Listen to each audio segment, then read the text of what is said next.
왜 도대체 전쟁이 이랬다가 저랬다가 되고 다음 5월달, 6월달, 올해 하반기, 내년 상반기 어떤 식으로 흘러갈지 나는 조금 더 어디에 비중을 둬서 투자를 진행해야 될지 이런 게 궁금하잖아요. 그쵸? 그런 거 쉽게 얘기해 주려고 오늘 강의를 기획했고요.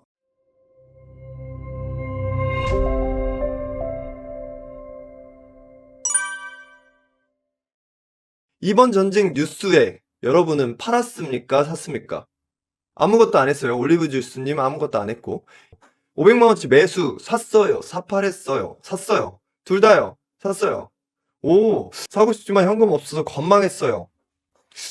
고수분들 많은 것 같은데. 근데 그 안에서 이제 어려움도 있을 거고, 그 다음에 고점에서 샀을 수도 있을 거고, 그럼 넥스트가 궁금해서 아마 오셨을 거예요, 여러분들이. 그쵸? 왜 도대체 전쟁이 이랬다가 저랬다가 되고, 다음 5월달, 6월달, 올해 하반기, 내년 상반기, 어떤 식으로 흘러갈지, 나는 조금 더 어디에 비중을 둬서 투자를 진행해야 될지, 이런 게 궁금하잖아요. 그쵸? 그런 거 쉽게 얘기해 주려고 오늘 강의를 기획했고요. 저는 아시다시피 매일같이 시장을 들여다보고 몇십 개, 몇백 개의 뭐 리포트, 기사들을 분석하면서 투자를 진행하고 있는 한 개인 투자자입니다. 그러면서 사업도 운영하고 있고요. 그래서 여러분들의 레벨은 어느 정도 알았고, 왕초보보다는 초보자분들과 중수분들이 좀 계신 것 같고요. 그 레벨로 진행을 해보도록 하겠습니다. 전쟁이 끝나간다는데 왜 내 주식만 안 오를까로 해봤어요. 내 주식 많이 오르고 내가 고수면 굳이 그렇게 제 이야기가 필요 없을 수도 있잖아요. 물론 필요할 수 있겠지만. 그래서 2026년 4월 시점인 오늘 위기에서 살아남는 꾸테크 실전 투자 전략이 오늘의 소제목입니다. 그래서 약간 이렇게 키워드 잡았어요. 공포는 지나가고 준비된 자의 계좌만 남는다. 그래서 이게 중요한 겁니다. 준비된 자. 우리가 준비된 자인지, 내가 시나리오를 그리고 있는지, 아니면 그냥 이 뉴스에 흘러가서 포모도 느끼고 여러 가지 내 기분대로 투자를 하고 있는지가 중요해요. 당연히 전자 투자자가 되어야겠죠. 준비를 해야 됩니다. 그 준비를 잘 하려고 오늘 제가 홍보 왕창 뿌려가지고 여러분들 모신 거예요. 그래서 와주셔서 너무 감사드리고 바로 진행해 보도록 하겠습니다. 뉴스와 포모에 여러분들이 많이 휘둘려요. 보통. 저도 옛날에 그랬고. 그래서 그런 초보자분들을 위한 처방전이 오늘 30분 안에 약을 지어 드릴 예정이고요.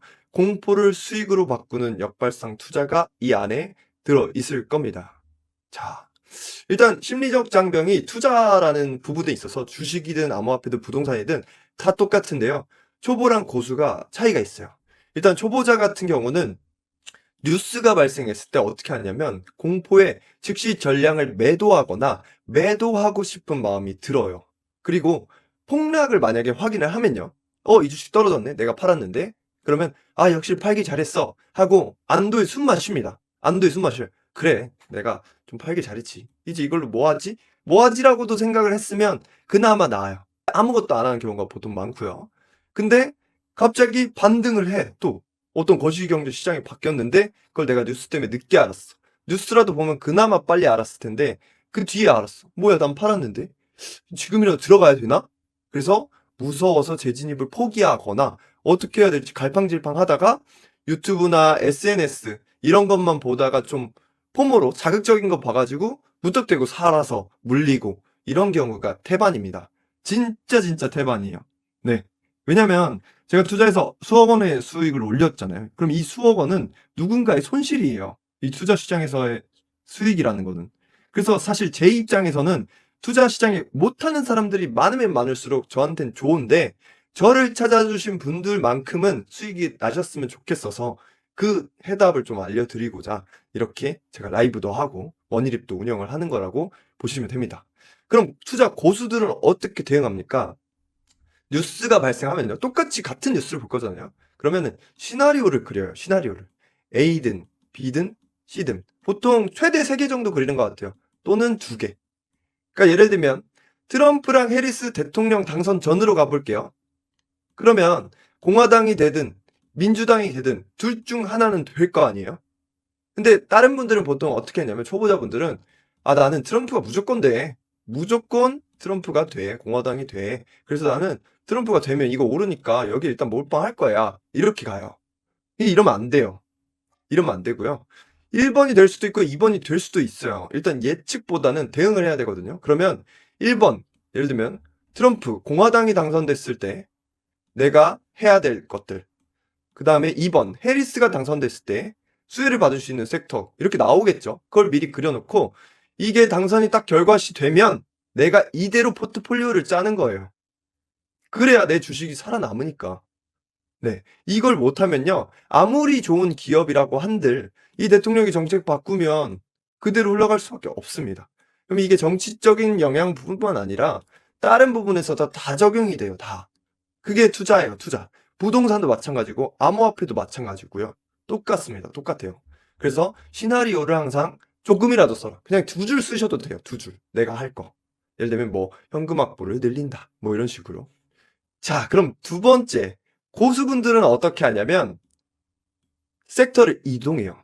예를 들면 제가 실제 그랬어요. 저는 미국의 민주당이 밀어주는 정책 쪽, 왜냐면 바이든 정부였으니까 트럼프 정부 이전에 그쪽 포트폴리오를 구축을 하고 있었어요. 왜냐? 이쪽 정책이 수혜를 보고 있으니까. 정권이 거기가 잡고 있으니까. 근데 그 뒤에 트럼프가 이제 미국은 주마다 선거인이 있어가지고 그렇게 주에서 선거가 많이 당선이 되면 이제 그 당선인이 어느 정도 확정이 돼요. 그래서 저는 실시간 득표율 현황 보고 트럼프로 확정이 되는 순간 그날에 트럼프가 밀어주는 정책으로 제 모든 포트폴리오를 바꿨습니다. 이런 식으로 섹터 이동을 해야 되는 거예요. 그럼 지금과 같이 전쟁 상황이잖아요. 그럼 이 전쟁이 만약에 우리 장기화되거나 더 고착화될 수도 있죠. 정말 심해지거나. 그럼 어떤 행위를 취해야겠죠? 방산이나 에너지 비중을 확대를 취해야 되는 거예요. 이건 심지어 지금 현재 진행 중인 겁니다. 현재 진행 중.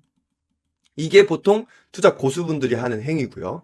보통 투자 법인이나 그런 투자 회사들이 하는 행위입니다. 그래서 내 주식은 갑자기 빠져. 이거 좋다며. 근데 얘는 왜 갑자기 너무 오르는데? 이거 지금이라도 사야 되는 거 맞아? 이런 부분들에 헷갈리는 게 발생을 하는 거예요. 그 다음에 납폭 과대주. 여기서 우리는 조금 희망을 찾을 수 있거든요. 사실 솔직히 그래요. 갑자기 전쟁이 나면 선생님 우린 전쟁이 예측될 수가 없잖아요. 이게 일어나면 당연히 이거 오르는 거 나도 알죠. 근데 내가 이걸 안 가지고 있었다니까요. 그죠? 안 가지고 있어요. 보통. 왜냐면 전쟁 날 거라고 원하거나 예측하는 사람은 없으니까. 물론 맞추면 많이 벌겠지만. 그래서 다른 뭐 기술주, 엔비디아, 뭐 테슬라, 뭐 하이닉스, 삼성전자 뭐 여러 가지 기술주 위주로 보통 가지고 있는데 자, 어떤 자금 이동이 발생하냐면요. 섹터 이동이라 했죠. 그럼 이 이동에서 일반 단기 트레이딩이나 그런 투자 관련된 회사의 자금은 빠르게 수익을 빨리빨리 내야 되니까 그리고 그들은 자금이 크니까 할 수 있으니까 여기 기술주 부분에서 이쪽으로 다 이동을 해요. 자금이. 그래서 단기적으로 낙폭이 가대가 됩니다. 낙폭이 가대가 돼요. 얘네들이. 그럼 우리 같은 초보자, 중수, 그리고 고수의 반열에 있는 사람들은 어떻게 해야 되냐면, 특히나 초보자, 중수분들은 어떻게 해야 되냐면, 이걸 보시면 좋아요. 이걸. 이거 보기 내가 늦었잖아. 이걸 보기 내가 늦었으니까, 이걸 보시고, 선생님, 그래도 이건 그럼 언제 봅니까? 이거는 이제 앞으로의 시나리오를 그려봤을 때, 예를 들면 흔히 종전이 날 수도 있고, 아니면 중동 전쟁이 더 고착화되고 악화되면서 중국과 대만도 전쟁을 하고 전쟁 시즌이 막 와버리고 막 3차 세계대전 하면 이쪽은 계속 오르겠죠. 그쵸? 이걸 유심 있게 봐야 됩니다. 그래서 요거에 대한 힌트는 이따가 뒤에서 더 안내를 드리겠고 쉽게는 이렇게 돼 있는 애들 중에서 옥석 가리기를 해야 되는 겁니다. 옥석 가리기. 숨은 진주를 찾는다고 표현을 하거든요. 진주를 찾는. 그래서 저는 진주를 찾는 사람이라고 보면 돼요. 진주를. 그래서 이 진주를 찾으면 이 진주를 찾았습니다. 말씀도 드리고 그거 서비스가 머니랩이라고 보시면 되고요. 그래서 우리는 여기서 조금 찾을 수 있습니다. 흔히는 쉽게 이야기하면 사업이잖아요. 이 주식회사라는 것은. 그럼 왜 사업을 하죠? 여러분들 사업하시는 분들 왜 사업해요? 또는 회사 다니시는 분들 회사에서 일하면 회사가 얻는 게 뭐예요? 왜 회사가 나를 고용했어요? 이윤이에요, 이윤. 돈 벌려고. 맞아요. 그러면 이 낙폭 과대주 중에 옥석을 어떻게 가립니까? 첫 번째는 돈을 잘 버는 회사입니다. 돈 잘 버는 회사. 돈을 벌려면 일단 뭐가 잘 되죠? 매출이 높아야 돼요. 매출. 그 다음에 매출에서 나가는 비용. 많아야 돼요? 적어야 돼요? 적어야죠. 그쵸? 그러면 뭐가 남죠? 순수익. 회사의 순수익이 높아야겠죠.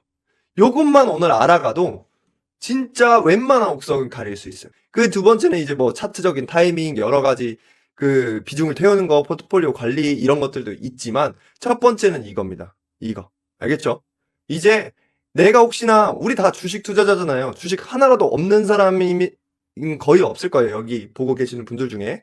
그러면 내가 가지고 있거나 물려 있는 주식이 있다면 하나하나 다 보세요. 우리 회사 돈 벌고 있나? 왜냐면 내가 주주면 내가 회사 오너라니까요. 회사 CEO가 날 위해 일하는 거라니까요. 알겠죠? 이것만 일단 해보십시오. 이거라도. 그러면 힌트가 많이 될 겁니다. 머니랩에서는 뭐 이것까지 다 잡아드리니까 머니랩 구독자분들은 저를 레버리지 하는 거죠. 사실. 그래서 이렇게 한 페이지에서도 굉장히 많은 걸 지금 드렸죠. 자, 그러면은 조금 딥하게 더 들어가 볼게요. 약간 여러분들 뇌 지금 조금 썼습니다. 이제 조금 왕초보에서 초보로 올라왔어요. 알겠죠? 중수까지 가봅시다. 자, 공급망의 심정지, 호르무즈 해협. 이제 호르무즈 해협은 다 들어와가지고 알아요. 자, 호르무즈 해협에 숨겨진 진실이나 이런 것들, 왜 이게 중요한 건지 알려드리자면 여기서 대부분의 아시아 글로벌 원유가 여기를 다 통과해요. 이렇게 왔다가 중동 국가들이 기름이 많잖아요. 그럼 배가 이렇게 들어왔다가 이렇게 나간단 말이에요. 그래서 몇백 척이 이렇게 들어왔다가 기름 받고 나가려고 하는데 미국과 이란이 전쟁을 해가지고 여기를 이란이 꽉 막은 거예요. 꽉 막았어.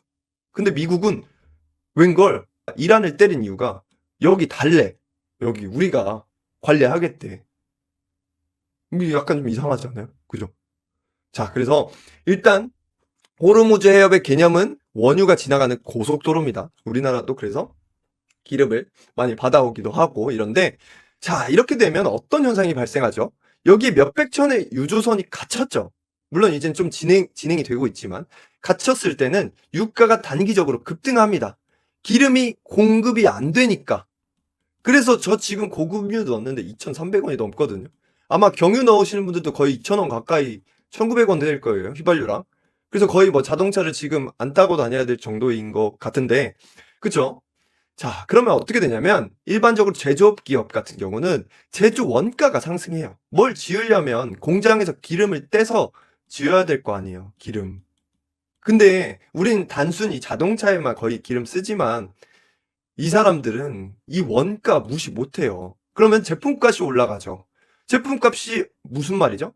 물가잖아요. 물가. 단순히 제육볶음 만드는데도 기름 쓰입니다. 그럼 제육볶음 갑자기 10,000원짜리 12,000원 되는 거예요. 그러면은 2,000원 올랐네가 아니라 이제 여러분은 항상 퍼센테이지로 생각해야 된다. 그래서 어디 가게 가가지고 뭐 후기 남겨주시면 뭐 10% 할인해 드릴게요 이러면 10% 수익 본 겁니다. 어떻게 보면 쓰십시오. 후기도 쓰고. 알겠죠? 그래서 이거 퍼센테이지로 항상 생각하시라. 이거는 진짜 투자자라면 꼭 기억하시고. 자, 그렇게 되면 어떻게 되죠? 물가가 폭등하면 인플레이션이라고 합니다. 많이 들어봤죠? 금리 인하에 대한 기대가 소멸이 돼요. 선생님, 저 지금 투자를 배우러 왔다니까. 금리 인하가 저랑 뭔 상관인가요? 일단 금리가 제 제자분들은 아실 텐데 돈의 값이죠. 돈의 값. 자, 근데 물건의 가격이 높아졌어요. 돈은 10,000원짜리 그대로 있는데 제육볶음이 12,000원이 됐어. 자, 그럼 돈의 값이 낮아졌어요, 높아졌어요? 상대적으로 낮아졌죠. 근데 금리가 뭐라고 했어요? 돈의 값. 그러니까 금리를 인하해가지고 정부에서 기업들도 도와주고 사람들도 도와줘야 이게 국가가 성장하거든요. 구조가 그래요. 그래서 금리가 원래 인하되면 기업에도 돈이 들어가, 사람들한테도 돈이 들어가, 대출 이자도 감소해가지고 투자 시장도 엄청 올라가요. 엄청 올라가. 근데 이게 안 되는 거예요. 왜? 물값이 올랐으니까. 그럼 오히려 금리를 인하하는 게 아니라 인상시켜야지. 인상시켜야지. 무슨 말인지 알겠어요? 그래서 이 호르무즈 해협이 단순히 미국과 이란이 전쟁하는데 왜 내 국내 주식이 빠지는 거야? 왜 내 미국 주식이 빠지는 거야? 이게 아닙니다. 그리고 이 금리라는 것은 당연히 대출에도 적용이 됩니다. 기준금리라는 것을 판단해서 대출 이자를 결정하기 때문에 일단 무튼 그렇고요. 그 다음에 그러면 수출 경쟁력이 약화가 되죠. 가격이 비싸졌으니까. 그리고 세계 경제가 어렵고 전쟁할 것 같으니까 누가 제품 사겠어요? 개발하겠어요? 안 그렇겠죠. 그래서 단순히 다 눈치만 보고 있는 겁니다. 당연히 증시는 하락을 하고 3월 달에 우리가 이걸 그대로 겪었었죠. 그럼 겪었을 때 고수라면 고수는 어떻게 해야겠다. 초보는 나 어떡하지? 이거예요. 알겠죠? 그래도 머니를 보신 분들은 어떻게 해야겠다. 구테크님이 이렇게 하고 계시고 말을 해줬으니까 무슨 말인지 알겠죠? 자, 그러면 이제 여러분들도 이건 알 겁니다. 유가 100달러까지 오른 거 기억나시죠? 60달러였던 유가가 이 호르무즈의 봉쇄 그리고 미국과 이란이 전쟁이 지속화되면서 100달러가 넘어섰었거든요. 100달러? 그래서 이게 이렇게 쉽게는 이렇게 됐다. 이거는 기억하세요. 왜냐면 역사적으로 100년, 150년 동안 계속 그래왔습니다. 계속. 이건 계속 나올 거예요. 우리가 살면서. 우리 죽기 전까지. 알겠죠? 요거는 메모해 두시거나 꼭 기억하세요. 기름값 올라, 물건값 올라. 제품에 대한 이익 감소해. 제품 안 팔려. 그럼 금리를 높여야 돼. 돈의 값을 높여야 돼. 그래야 제국덮밥이랑 맞춰줄 수 있으니까. 알겠죠? 10,000원의 가치를 금리가 20%로 해버리면 12,000원으로 올린 겁니다. 그렇게 하시면 돼요. 근데 금리 20%면 난리 나겠죠? 예적금 이자율 20%고 대출 이자 20%니까 부동산 엄청나게 타격 있고 나라가 망할 수도 있습니다. 근데 그러면 안 돼요. 진짜 안 됩니다.